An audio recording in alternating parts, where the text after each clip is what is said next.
bu topraklarda yaşayan bizler Müslümanlığımızı muhafaza ettiğimiz sürece merhametimizi de, rahmet dolu yaklaşımlarımızı da herkese karşı gösteririz.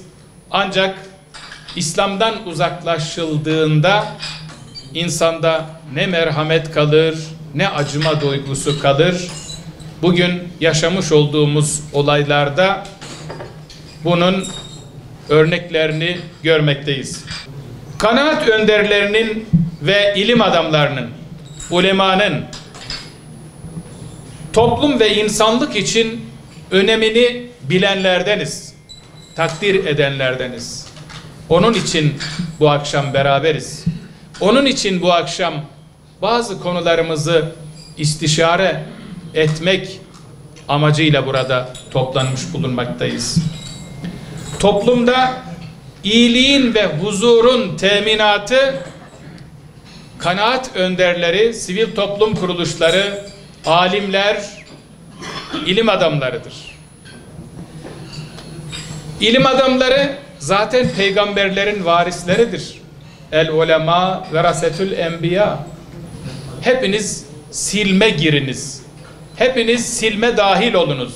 Yani barışa dahil olunuz. Birbirinizle kardeşlik içerisinde yaşayınız. Hazreti Adem aleyhisselamdan itibaren bütün peygamberlerin esas amacı toplumlarında gönderilmiş oldukları toplumlarında bu birliği, beraberliği, huzuru, barışı sağlamaktır. Zaten dinin adı onun için barış anlamına geliyor. İslam eşittir barıştır. Müslüman eşittir barış insanıdır.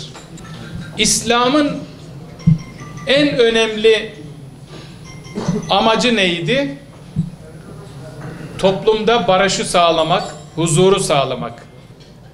Tabii bölgemizde Muş'ta olsun, Bitlis'te olsun, Bitlis'te daha fazla medreselerimiz var.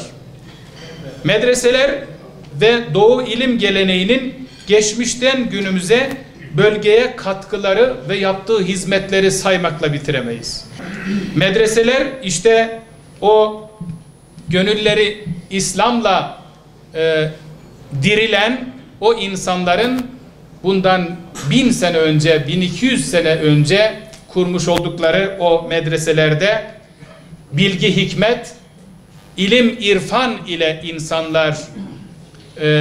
insanlar yetiştirildi. Bugün hala devam ediyor, daha da gelişecek inşallah. Ve bizler Diyanet İşleri Başkanlığı olarak medreselerimizle daha iyi ilişkiler içerisine girerek insanımıza hizmet etmenin gayreti içerisinde olacağız inşallah.